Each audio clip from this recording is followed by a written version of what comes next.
Бул жерде Кыргыз почтасынын өкүлү бар экен, э? Кыргыз почтадансыз? Ооба, Кыргыз почтасынан. Эми сиздер интернет кандай иштейт, кубаттуулугу интернеттики? Интернет жакшы иштейт. Ошо сиздерге абдан жалоо көп да, мисалы мына Кыргызстан боюнча карап көрсөңүз, элит жерине барганда мектептерге ушу Кыргыз почтасынын интернетин такыр тартып алып жатабыз.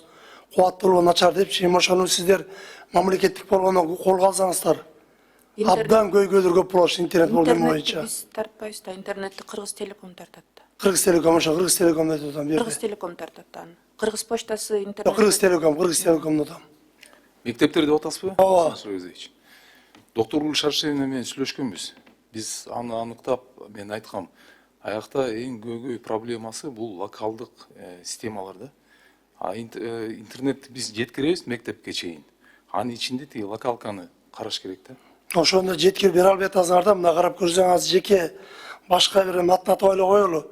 Мисалы башка компаниялар доллар миллионер болуп атат да. Мамлекет өзүңөр ошону бир жардам бере албай атасыңар. Ошону колго алыңыздар да чын эле. Барганса элге жолугушуп барганда бардык мектептин немелери айтат. Эми бул эми бизге жардам берже депчи Кыргыз Телеком.